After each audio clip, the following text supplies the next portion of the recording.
The Musou genre, or the Warrior series, hasn't really gone out of its typical format too often. The last time I can remember was Dynasty Warriors Godseekers, which had the hack and slash gameplay replaced by a strategy RPG. Today, we're diving into another game of the Warriors series that delves into a bit of a new genre, though it still retains a lot of the combat veterans will be familiar with. Here is my review of Warriors Abyss for the Nintendo Switch. The story is centered around King Enma, the Buddhist god of hell and judge of the afterlife. After the demonic Gunmug awakens and takes over his realm, Enma uses his power to summon warriors to fight for him and take the realm back. And that's pretty much it. You get occasional little scenes with Enma himself outside of just tutorial stuff, and some of it is admittedly kind of cute, though they took the tsundere flair they gave him a little bit far at times. Though to be honest, the story is really just there to give you a reason to do what the game has you do. When it comes to gameplay, Warriors Abyss is a Musou roguelite. As you trek through it, you will do runs through a game's 4-tiered dungeon, going as far as you can until you either conquer all 4 bosses or fail and have to try again. Now first of all, there are DLC upgraded versions of this game, though that paid DLC is mostly just for alternate costumes for the in-game characters. The developers have confirmed we're getting more playable characters, but that's going to be added in free updates and not paid DLC. But getting into the game itself, when you boot up Warriors Abyss, like many Rogue games, you can play the game to do a run or go to the Hall of Souls to do upgrades and unlock characters. To start a run, you select a character from the roster of 100 playables from across the Dynasty and Samurai Warriors titles. So it's basically a RogueLite Warriors Orochi game. Though to my dismay, they have once again left my favorite Chinese musician Kai Wenji out of the playable roster. Fingers crossed they'll eventually add her via those free updates.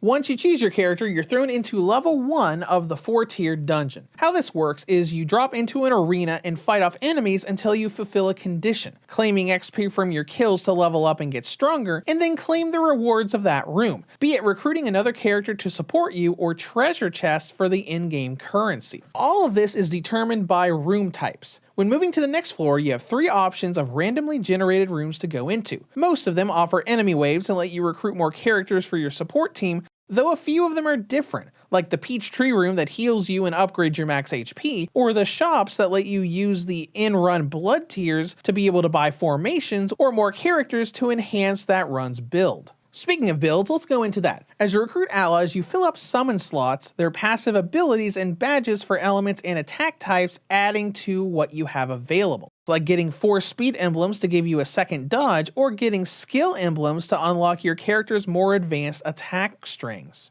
There's also a re-roll mechanic to recruiting, letting you try for different characters if you don't like the first set of options. All of this affects combat, which is familiar but also a little different. Abyss is an isometric game that replaces the jumping ability with a recharging dodge as you move around and fight hordes of opponents. The combo strings you can do here are similar to the older Warriors titles, having you combine light and heavy attacks. While I've seen a lot of people claim the combo strings are the same as these characters had in previous titles, I did test around with Wang Yi in Warriors Orochi 4 on Switch, and it's not really the same combo strings. One thing I like about this game is the summon mechanic. Every recruited character is put on your combo strings, essentially ending each tier of combo with the ability to summon them for an assist attack. They do have to recharge to summon them again, but it lets you do a bit more with your combos and encourages you to use all of your different combos and not just the one you like the most. Then there's the special attacks. You have the warrior-centric Musou attack that you get just for doing combat,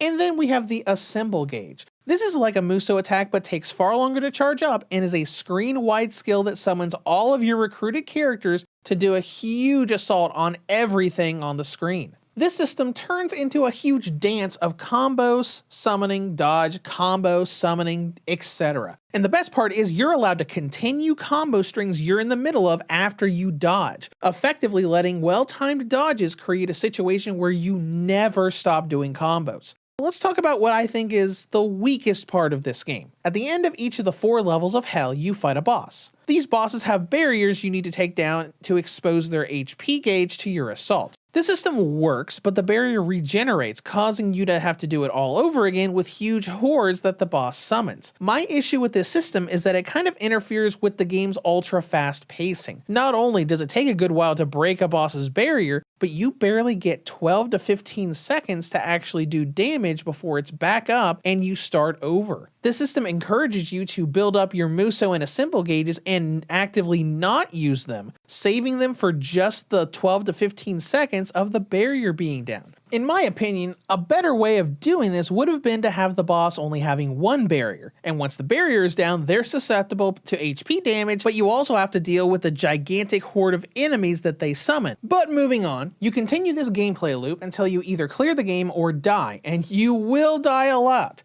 Thankfully, this is a RogueLite game, meaning that you can do upgrades on the main menu with the currency known as embers you gain from fighting enemies in special chests. These embers have pretty much one function: buying new characters from the Hall of Bonded Souls. Not only does this add those characters to your roster, but it increases your stats for defense, attack, and max health for every future run. You can also enhance characters further by finding their special weapons as rare drops in chests. And I say rare drops in chests because technically you can get their weapons by spending 50,000 embers per character, but that would require hours of grinding even later on just for one character, let alone all of them. Now let's talk about difficulty, as this is a rogue game. Things do get a little hectic and chaotic once you get to level 2 with crazy numbers of enemies covering almost the entire screen, but the key to beating this game is 2 words: crowd control. Everyone attacks differently, but once you find a strong character that has a good AoE combo, like No or Kenshin, the game will get much easier, eventually pushing most of the difficulty just to boss fights. Now, as all of these gameplay mechanics come together, I loved this game and found it to be fun and addictive. It's quick and flashy fun, with each stage only taking a couple minutes. It goes by so quick, it easily has that feeling of, let's just do one more stage. It's also worth noting that you don't have to do a full run before closing out of it. If you close the game from your Switch's UI when you're in the middle of a run, and hit continue the next time you boot it up, it'll let you resume on the same stage and level you were at when you quit. The only nitpick I have outside of the pacing of boss fights is repetition. Obviously, this game has no checkpoints. If you die to the boss in level 3, you start again in level 1. And I find this to be a bit longer than most Rogue games I've played, as venturing through even level 2 will take you a good 20 to 25 minutes, and having to reattempt the final boss is going to be at least an hour to an hour and a half to reattempt it. I will admit that this gameplay loop is right in tune with the Rogue genre, but it did feel a bit long when I kept dying to a boss and having to spend 30 to 90 minutes just to reattempt and tie again. That brings us to content and length. This game cost $25, and as an example, I beat Boss 1 after playing the game for 3 hours, and it wasn't until the 11 to 12 hour mark that I beat Boss 2. You can spend a ton of time on this game just trying to beat it for the first time. Next up is presentation. Visually, I think the game looks fine. It's not outstanding on any platform. There are jagged edges on some of the environments, but you really have to go out of your way to look and find them. Now with performance, it's somewhat acceptable. The game runs at 30 FPS for a decent chunk of the game, though you get frame drops the moment a lot of enemies are on screen, and since this is a Muso game, there's pretty much always a lot of enemies on screen.